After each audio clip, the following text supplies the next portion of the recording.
Easy, how are we? Shawnee! No, before we go any further, I cut you off last week, but I have to make it all about you this week because the birthday boy is coming on his actual birthday to do a podcast and share his presence with the rest of us right now. So first off the bat, happy birthday, sir. Thanks very much. I was about to say you better wish me a happy birthday or there's going to be trouble. That was the very first thing I did. You're the very first person I know, though. And I'm sure there's others, but you're the first person I know where I saw you last year and you're 30 and I'm like, whoa, he's like me now. The hairline's gone all the way back, and a year later, full head of hair. What's this Benjamin Button over here? Benjamin Button, I look about 25. I'm telling you, it's the best birthday ever. I'm after seeing a photograph of myself doing the half marathon this morning. I look like a 15-year-old. It's absolutely brilliant. Aging like fine wine. I'm like a bottle of milk over here. More ways than one. But yeah, no, it's good. Like, I kind of had a little chat with myself last night. I was like, holy shit, I'm turning 31 and I'm trying to take on an Ironman and I'm trying to do this and I'm trying to do that. I was like, oh my God, it does not get easier. No. Nor am I getting faster. Well, I suppose we'll get straight into it, I suppose, because you're 31. And birthdays aren't a big deal. You had your big trio birthday bash last year. You have nothing now to your 40, which unfortunately is coming up not too far in the distance from me. And I'm getting depressed thinking about that, so we're going straight into the intro music of this week's episode of the Any Given Run Day podcast. Let's go.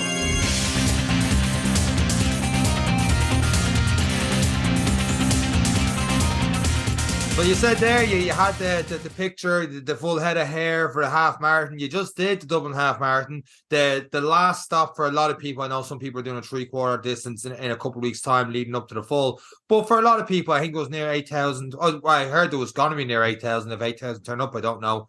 For this race, it is the last major stop series. I suppose, series, last in the series towards the Dublin Marathon. How was it? Really good. No, there was a hell of a lot of people there. Absolutely, yeah. I'd say it was at least a 6,000-7,000 anyway. Or above that anyway. It was a massive turnout. Tough to park and walk your 5k to the start line as well. So, like, the race, it's really a 30k.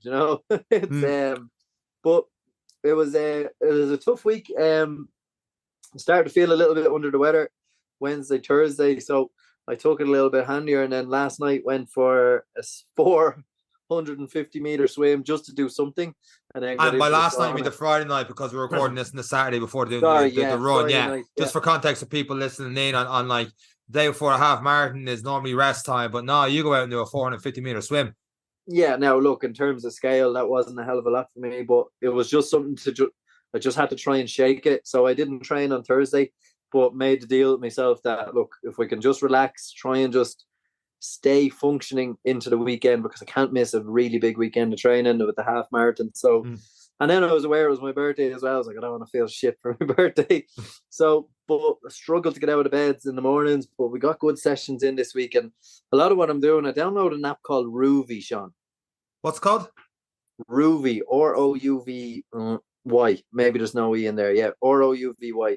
But basically, it's like Zwift. It's virtual cycling, but it has the Ironman route in Portugal. Oh, wow. Is it a paid app or is it? It is, but the first 2 weeks are free. So I'm flat out for the 2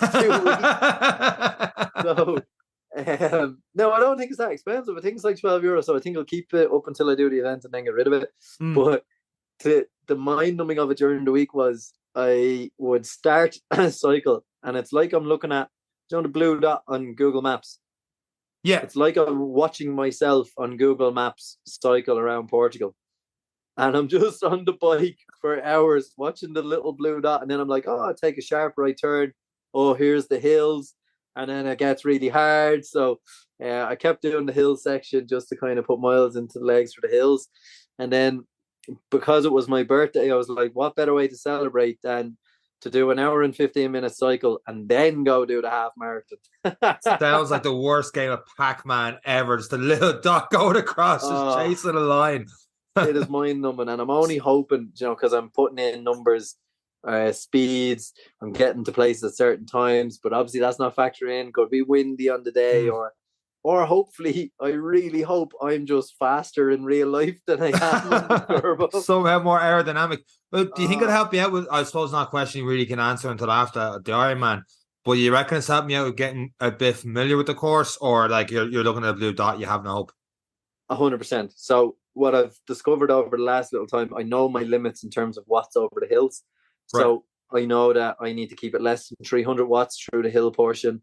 When I'm heading downhill, I know what speeds I need to be hitting on a downhill to counteract the other uphill. And then I know I should be coming past you guys at our hotel at around between an hour and 5 minutes and an hour and 10 minutes. And if I'm quicker than that, you'd be like, whoa. If I'm slower than that, you'd be like, whoa. Ooh. So it's and then so and then there's straights where I know I can just be in my aero position for nearly an hour and a half and just maintain the speed, try and maintain that 31, 32 kilometers an hour. And that's what we're trying to do. So mentally, I'm learning a lot about what to expect rather than just going full tilt on the day.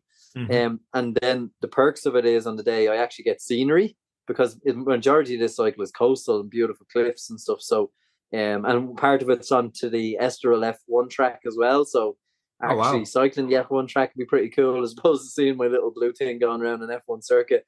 But it's it's been really good for prep, and that's what I did this morning. I said I won't do the hill part. I'm going to do the flat part of the Portugal from one section up to the transition point, because mentally that's what's going to happen to body before I go for a marathon. So so that's what we did. Were you going at what you perceive your Ironman distance might be for this? Were you pulling back a bit? Like were you just pushing the legs a little bit before your half marathon run? I stuck to the watts. I stuck to the watts. Yeah. So I was averaging about 30. I think the final I'll have to look back at my Zwift, but my Strava. I think I averaged about 31 kilometers an hour. So very much target pace for the 6-hour cycle. Like it wasn't, but it was a hell of a lot easier than doing it coming off the hills, because I was starting just on flats and doing a couple of hills. There is a couple of little spikes in it, but it was mentally for me, it was like, right, I've just cycled into the transition point. Now I'm getting in my car to go to the Phoenix Park.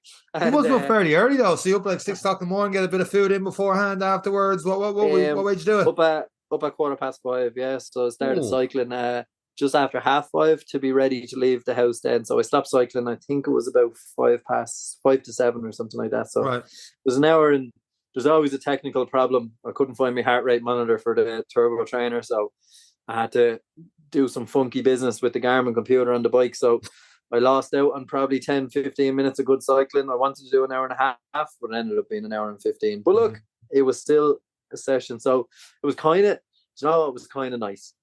It was kind of nice getting to the start line and looking at everyone doing their stretches and getting really excited. And I'm like, yeah, I've been up since 5:30, you fucks. There is that thing with early morning training where you do not get that extra little, like when you guys slept, I was hard at it. You know, you do get that extra little boost out of that kind of stuff. Yeah, so it was nice. It was nice knowing that when someone else was blowing out their hole beside me, I was like, is this all you've got? Yeah. So how was your approach to the half marathon? What it's probably a lot different. A lot of people there because people are testing paces for the full and seeing where they're at, and maybe a bit of nutrition and trying to get themselves in with the surroundings of crowds and all the rest, and how they're going to feel on the day, and testing out their gear for that and all kind of stuff. Whereas you're in a slightly different ballpark than the majority, I would say, of people that did that half marathon. Yeah, so for me, like Katie, who was with me, she was doing her first half marathon. So for me, I started at the back, which ended up being a bit of a pain in the arse in the end. But I started in amongst the 210 balloon. Right. Because for the first 2K, I just wanted to, we do all this training individually. It'd be nice for even a portion of the race to do a little run. And that started just to kind of calm her nerves and definitely mine as well, But it was nice. And then as we got through the 2K mark, I just the old fist bump and I said, right, sure, I'll see you in 2 hours. And off we went. So, yeah. But then I tried to maintain that 5:30, 5:20, which is good. So the way I thought of it was, this isn't a full marathon. I'm only running half the distance, so let's get a good workout in, and let's push the body so that it remembers you can actually go faster. So this should be manageable. So after that, I tried to maintain a 5:15, but once you came off the roads, you were running on the side paths in the Phoenix Park, and there was a lot of people. So I spent most of my time running on grass and slowing down and speeding up and slowing down and overtaking and dodging trees. So it felt like the national cross country championships with the odd tree branch into my head. There's a lot of twists and turns and coming back in yourself, it seemed to be in the marathon. I done it a couple of years ago, but I think I did a slightly different route, because I know when I did it, you went out of the park at some stage near the Ordnance Survey and came back in. Whereas this one, I think you stayed in the park the whole way through. Yeah. We seem to come back in the loop a fair bit. Yeah, so they did. They tried to, I suppose, keep minimum traffic disruption, I suppose, is probably the best way to put it. Which is fair. Look, I get it. It's just, it probably wouldn't have been as bad if I was running. If I started in wave one with people of similar ability, you'd probably just be cruising along these paths, you know. So it's my own cross to bear, and that's fine. I kind of would like a little bit of adversity training of jumping in and out and dodging trees and doing whatever, like carbon in the shoes, but I'm running on the grass, like, so it was just a run. Yeah, there's less a feedback off that extra bounce off the carbon, so yeah, it wouldn't be as good in the grass. Never thought about that. I have to say there was a huge difference. Yeah, you know, straight away, just even the impact when your legs just feel less heavy when you're back on the road. It's like, oh, thank God I'm back on the road, or I can get a little bit of this 100 meters running behind someone and then jump out again. So right, yeah, no, it went really well, and it was, yeah, like the turnout, the weather as well. So the temperatures increased, the sun came out. A lot of people were like, "Oh, I'm so glad of the shade," and I was like, "Burn me." It needs to be 18 degrees. Yeah. So, but yeah, it was really, really well run. The old Lucas Aid was poured into cups again, so didn't even bother with that one. And then the Ishka bottles are brilliant. They are absolutely the small little brilliant. 250ml bottles, is it? Yeah, so right. I got one early, and I just sipped away. Like, a lot of people just taking 2 sips and throwing it away. I'm like, oh, come on, just drink the thing. It's 250 mils. Sip, sip, sip. Yeah. And I'm glad I did. I sipped my whole bottle till it was empty over the next 2K. And then as we were coming around, I don't know, it was prior to 10 mile maybe. A lady grabbed off the last table her bottle, and she looked away for a second, ended up dropping her bottle. She was like, oh no. She didn't know which one was hers. So I just picked up my bottle, looked at my bottle, looked at her. I was like, oh, yeah. No more sips for you. Yeah, and she was like, oh, thanks so much. I was like, it's all right. If I die, it's your fault. But and she never saw you again. No, because I put the boot down. No, but it was... but again, like, in terms of, I didn't eat any jellies. I didn't feel the need to fuel, which is really, really good. So I had a little bit of fuel. I had a banana and a breakfast bar with a little bit of caffeine on the way to the race. Oh, yeah, between the race and the cycle of the race, which is really, really good for me. That energy systems are working as I want them to be. I didn't need much water.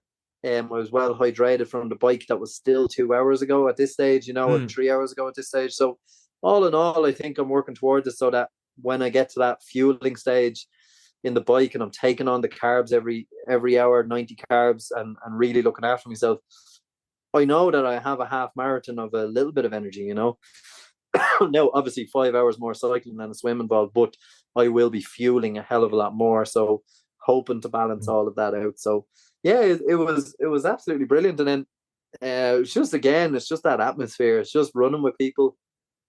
It was just great to be back running alongside a crowd. And that was my first run really since Cork with a group. So yeah, it was absolutely brilliant. Brilliant, fantastic. So it pretty much set you up as you built this one up for a while in your head a bit about setting yourself up good for the Ironman. It's your last race before going for the Ironman. To tick off the box you wanted to do now. Did you have any worries with the run, or did it end up being, this is just a training session that I've been here before? Did it carry much weight? The race before and after? No. It was the first time probably in a long time I've showed up to one and just said, yeah, Right. Like what made it for me was seeing people in the corral getting their stretches, and the amount of people running with earphones as well. I have to admit, I don't get it. It's a race day. You're surrounded by people. I do get it, but I don't get it. It's easier now these days, the AirPods and all the rest too, just stick them in away you go. Whereas these things I wear now, the cables and stuff and travel the phone, whereas people have the music down the watch and they don't need to carry anything that the things. But I'm with you on that one. I talked before this. I know music is cheating. I talked before when I did the pull-ups that I had the Rocky on and the AC/DC on for the last 2 hours to help me get that build. But I was in the room pretty much like training myself. There's other people in the room, but they're not going to give me that energy over 8 hours that I need. Whereas when you're in a crowd and you're running, the atmosphere is there. That has to carry it more than the training session ever will. Yeah, like part of me was like, you do you, look, whatever you need to get through. But part of me was like, oh, you're missing out on that mental experience of it. You know, you're missing out on hearing people breathing heavy, someone making a joke, you know, like parts of the whole thing you're missing. But look, do what you have to do to get through it. Absolutely. But it was just something I'd see people. It was like, oh, that's a pity. You know, like can't chat to you. You know, like it's, well, I did this time last year. I talked about this in the podcast, but people on this episode. When I did the Galway Marathon, and because it's a lot quieter, but still had the headphones. I remember one stage, one lad turned around and was like, "Are we on the right course?" And I'm like, "We're the only ones running right now. Of course, we're in the right place." But because he had the headphones on, he was just so switched off to what was going on. Like, and then he kind of just you just see him zone back in and go, "Oh, did I make a wrong turn? Am I the right way?" And it just.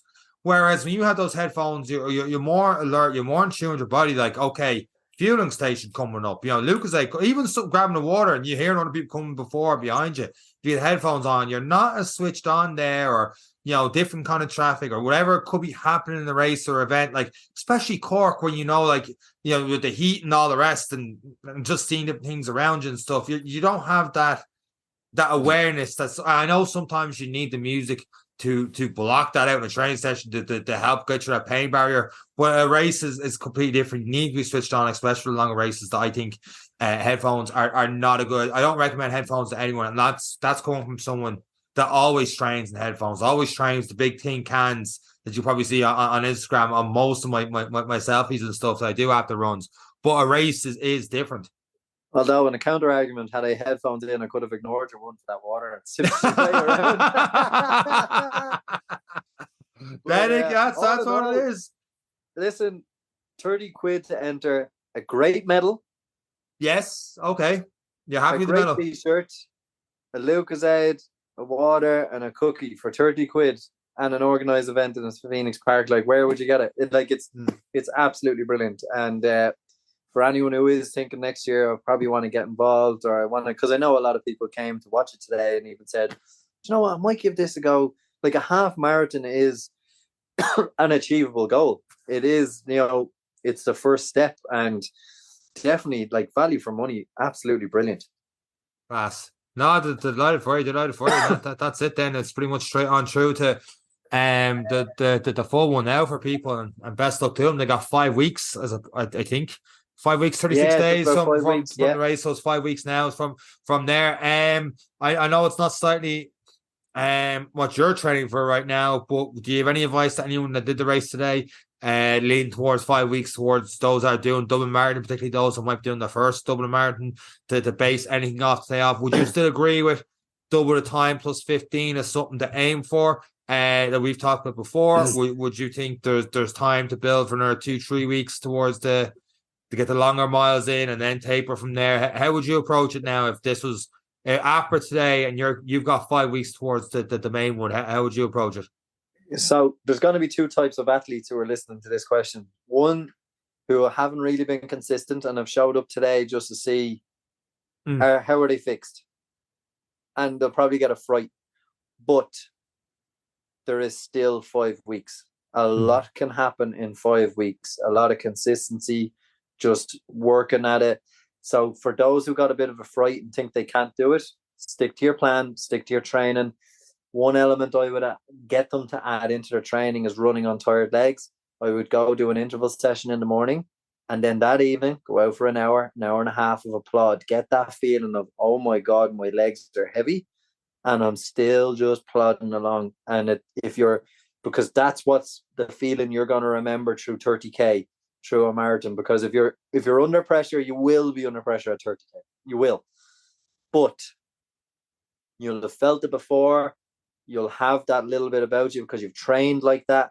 I'd probably consider training up until the week of, and then start to taper a little bit. If you've left your training kind of fall off, I'd use these 4 weeks and then alter your last week, because you haven't got the consistency to taper.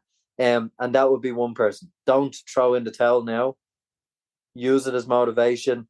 Get consistent. You will see a huge improvement in just 4 weeks. So we all laugh at how I did a marathon in 4 weeks last year, and is testament. Now, it's stupid, but these people who showed up today have done a little bit more than that, and with a little bit more consistency and that little bit of motivation. Now, I would stick at that for the next few weeks. Then there's the other one who have ran really, really well today. They're going to go, I didn't really hit the wall, but I know it could be there. So for them, training is going well. You should be looking at your 30K. This is where you're going to lick the wall. You should be licking and drooling on it by the time you get there. Jesus. This is where you find out. So this was a great race for you to give you confidence. And when you go do your long run next week or the week after, it's usually 3 to 4 weeks out. You want to go, and if you want to keep that pace, you did your marathon, get to that 30K. If you're brave enough, get to 32K. If you're brave enough, 34K. I wouldn't really go over that. It's not much benefit. And then see how you felt at that point. Now you have your plan. Now you have your pace. Now you know what's happening. And like anything, stick to your plan through the first 25, 26 kilometers. Make sure you're fueling good and early. So for those who are feeling good, what's going to catch you out on the day is fuel. You need to make sure you're getting your food in good and early. From the first 5K, water stop, take and use those milestones, 5, 10, 15, 20. Gel, jelly, water. Gel, jelly, water. Whatever it is that's working for you as part of your training, you need to start using those milestones. Because what will happen is you'll get your cramp at 35K and it'll turn your 5-minute pace into a 6:30 and blow up your PB. If your training has been consistent, you've done a good half, you're going to get to, as I said, headbutt the wall in the next 2 or 3 weeks. You need to make sure you're fueling early. The quicker you get the food in early, it's going to be in your system for the next, it'll take place in the next half hour. So you have to be thinking a half hour ahead. You don't want to get to 30K hungry or out of salt or out of water. And that's when the cramping and stuff's going to start happening. So to give yourself the best chance, you really need to practice your nutrition and see what your pace is like for that 30K. Don't be afraid to slow down up hills. Pick it up on the flats. It is okay to see your pace drop by 10 seconds and then on the next one, pick it up, because there's ups and downs, especially in the Phoenix Park. If you're coming down the hill at a 450 and your pace is a 5:10, enjoy the 450. Lean your head forward, let your body fall down the hill and get all of that free speed, because when you come through Chapel Lizard, slow it down by the 20 seconds you just earned. It's all about the averages over a long period of time. And that's what I would be practicing if I was on a good outcome from today and feeling positive. The biggest thing that's going to let you down is lack of practice with your food and understanding what's going to happen in your body through that 30, 32, 33K. That's when a marathon starts. That's when there's not even an angel on your shoulder. There's 2 devils on your shoulder. And that's it for the last 10K. And that's where you need to be a little bit aggressive with yourself. I find with people, and that's why, look, caffeine can have the effect of giving you the trots. And we know that. But personally, I keep a caffeine gel for that last 10K, because for me, mentally sharpens me, because I don't drink tea or coffee. When I take caffeine, I am awake. I am awake. When you're tired and groggy and you're just churning it out, it's a lot easier to go, I'll just slow down. Whereas if you're awake, you can be more aggressive. You're like, so that's where I would use caffeine, because the toilet's only going to be 8K away.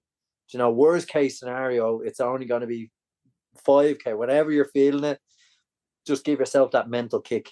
And that will give you that little bit of aggression to be like, come on, we're awake, we're still in it. The heart rate can be allowed to rise up at that point. You can allow the heart rate to rise up for the last 10K even. It depends on how well your training is going, because you're in a race. At the end of the day, you're in a race. If you're not crossing that line with the 170 heart rate at the end, you haven't done your best. But you want to manage it until that last segment. And that's where, if you can get to that 30K well managed, you're now in a 10K race for your PB. And that's the way I would consider it if you've had a good day today. So 2 options. 1, if you're scared, stick at it, maybe change a few, run on tired legs. And if you've had a good day, you need to start dialing down what's going to get you to PB. And that is everything. It's the holistic approach to the marathon. It's the fuel, the breakfast, the race belt, how it's set up. What happens if I lose a gel? What's on the course? What's at mile X, Y, and Z? Am I going to take the Lucozade? Am I going to take the water? I took a salt tab after 7 kilometers in the last marathon. I was pissing blood at 12 kilometers because Jesus, I took on. Sorry. I'll stop talking in case you want to edit it out. No, I didn't mean like that. No, sorry. Well, anyway. I just meant in terms of Jesus, Eric. All right. Anyway, running is disgusting, in case anyone's we're leaving all that in. Not adding any of that. That's all staying in. It's my birthday. But I got that majorly wrong. And I had to, I knew what was going wrong with my body. And I was like, Jesus, get some water in. So I just drank water as much as I could. I took 2 bottles at the next station and I got it in. I had a sloshy tummy, but that pain and all that left me. And I ended up having a great race because I had so much salt in my body. It was fantastic. But you were buzzing at the end of that. And you shouldn't have been. You really shouldn't have been.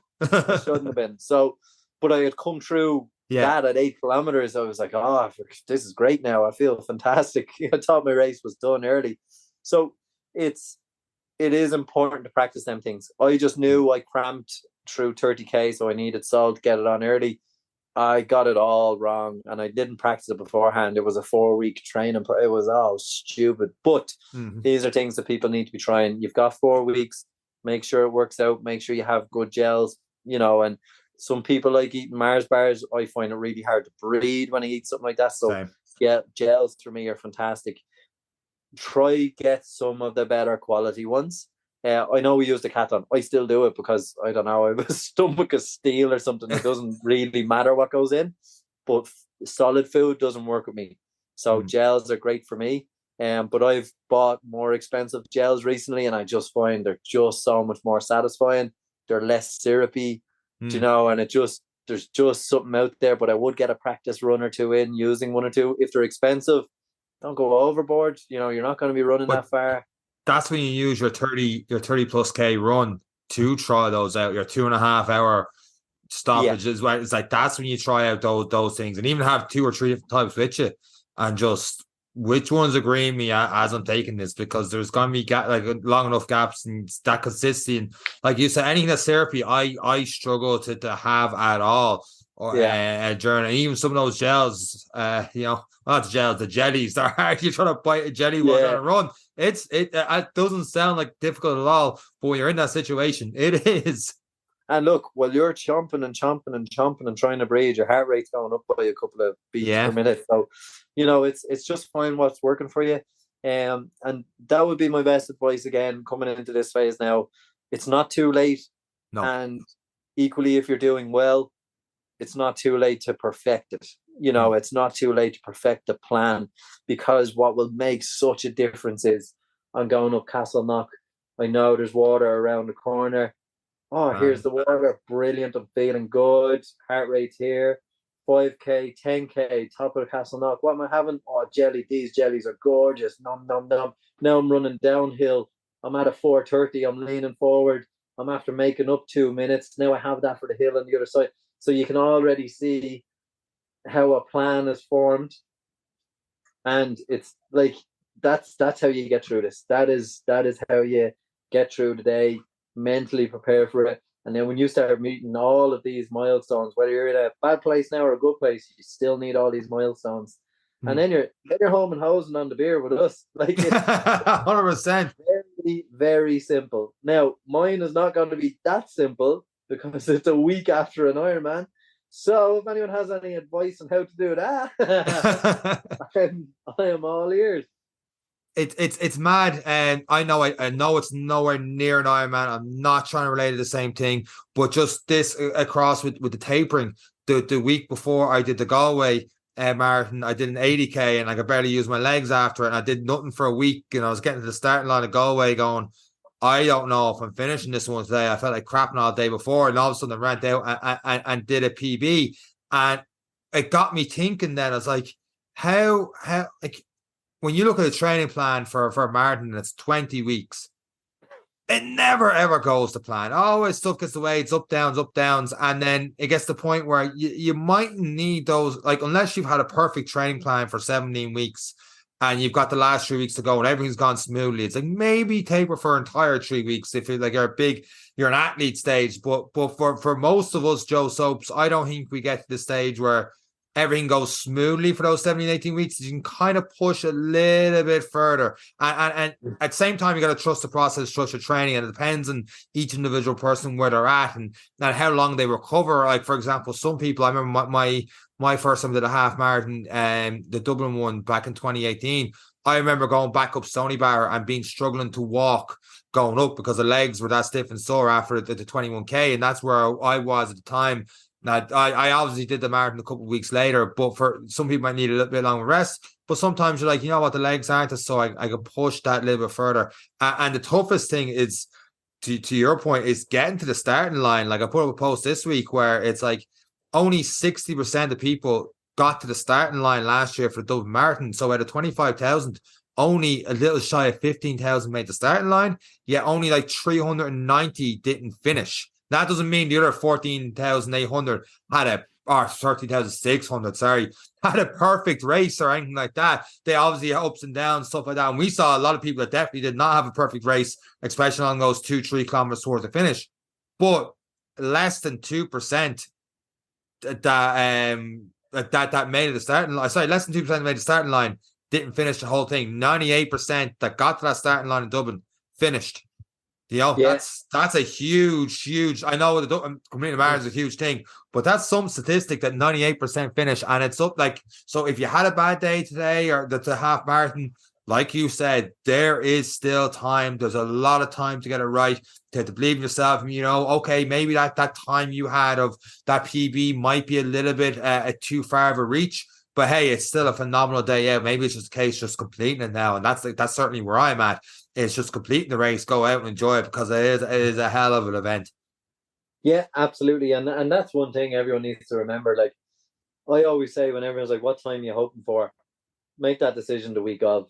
Yeah, you know, wait till you're through your 30k and then go, do you know what? I can give that a good stab. I could hold that for another 10k and see how I'm fixed. And it's the only way you'll know. It is truly the only way you'll know. So today, I had no idea. I genuinely had no idea how I do, because all of my runs have been at a 5:50, 6 minutes, 6:10. I've been running really slow, and I've started to change that over the last few weeks. With a hell of a lot more intervals and speed work, and I'm starting to run faster, and I just feel better. So for me today, it was like, what time are you hoping to run it in? And default 2 hours. That's all I said. I was like, 2 hours. I've done a marathon before. I'll do this in 2. I won't be any over 2. That's what I kind of said to myself. I didn't anticipate it'd be 1:53, but I had that in the tank, and I used the tank. Will I be doing the Ironman pace at that? Absolutely not. Will I be doing Dublin at that? Remains to be questioned, because I still have 5 weeks. So it's interesting, but even still, on the day of Dublin Marathon, I'm going to be one of the 98% who gets that crap medal and goes to the pub. I suppose one last question on that, because today obviously it wasn't a race for you, what you're building towards. But if you saw your Strava, you gradually build up your heart rate. Like, I know last year doing the marathon, mine was at 90% plus for the entire thing, and I was hoping to puff and nearly died of death at the very end.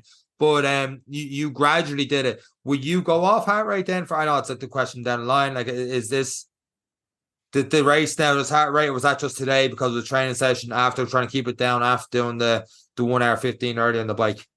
Yeah, no, for me it was all about heart rate. So for the first couple of K, it was in the 140s. And I was like, okay, knock 5 seconds off there, Eric. And then I went into the 150s, and then I came through 10K. I was like, right, let's take it into the 160s with 10K to go into the 160s. And as I came through 10 mile, I was like, right, 5K, we're gonna up it every K from here. And I think I ended up on a 455. Yeah, okay. The last 400 meters is always a 430 or some crap like that. But it's just because everyone else started running fast. I was like, I'm not gonna get beaten by you. But for me, that was the plan, because, and as I was saying to people, just take your time for the first 6K, feel it out, see how your body's doing, see how the heart rate's doing, then just knock 10 seconds off. And you can take similar approaches for the marathon. Like if your heart rate's sitting in the 130s, like you're going too slow.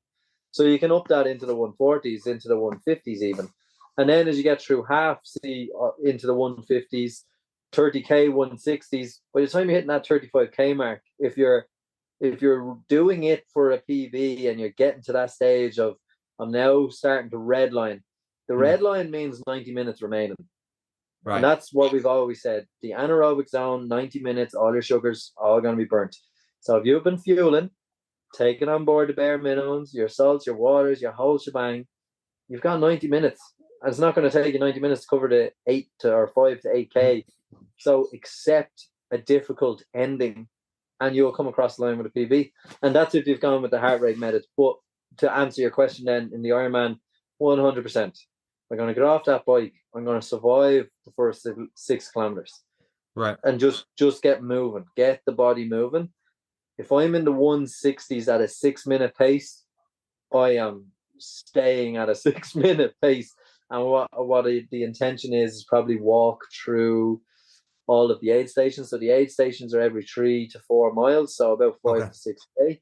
So every 5-6K, I'm going to eat everything like it's a buffet on the table, and I'm just going to walk 500 meters, take on a board, and then get the mental power to go, right, 4.5K to go, and then run to the next one.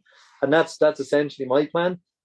And that walk has the plan of bringing that heart rate down so I can just build it back up over the next 3-4K. By the time it starts to get into near the higher zones, I'm walking again. I'm giving myself, now they're 5K intervals for 4.5 hours or whatever it's going to be. But it's still my strategy. It's still what I'm going to do.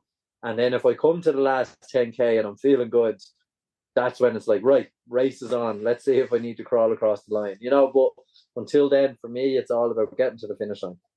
Unreal. Just to wrap up this episode of the podcast, someone's listening in. They're like, maybe next year I might do the Dublin Half Marathon. 1, would you recommend it? And 2, any advice for them? I've changed my opinion because a lot of my long runs were done in the Phoenix Park in previous years, and I would run 25K for free. But the experience of being with a crowd, getting some of your family out, it's another opportunity for people to come support you. The price was phenomenally reasonable for a medal and a t-shirt. It's another tick in your progress. And if I was aiming to do a half marathon as my goal for next year, you've all summer to train for it, 12 weeks, and off you go. You can do your half marathon end of September, mid-September, and you're set up then. It's 100% a great setup for what it is, for what it was worth, value for money, the location, the hills, and then mentally, like, you're going to cover probably 8 to 9, actually probably about 11 kilometers of that again when you do the real thing. So mentally, the familiarity of being in the Phoenix Park, running up these roads, it's like, oh yeah, I've been on this hill before. It is worth its weight in gold. So 100%, if people are looking to do that, absolutely I would. I'd take on the Dublin Half, and it'd be fantastic achievement for a lot of people to move on from the women's mini marathon or their first 10K it's definitely a good goal. No one has to run a marathon in a year. It's definitely people who are getting the couch 5Ks early on in January. Set your target on the Dublin Half Marathon and be consistent through the summer, and you'll get there. Unreal, unreal. I see you got the Ireland jersey on you. It's your big birthday day, so go off, enjoy the rest of the birthday celebrations, and enjoy the match later on. Although everyone listening knows what happens then anyway, whether you're going to enjoy it or not. So, yeah, take care. Gonna feel like an athlete and get a Chinese and eat a cake. For the love of on that bombshell, but it's not a bombshell. We all knew we were going to do it. Eating back your calories. That's it for myself and Eric. Thank you, listen, for so much listening to this episode of the Any Given Monday podcast. Take care. Bye.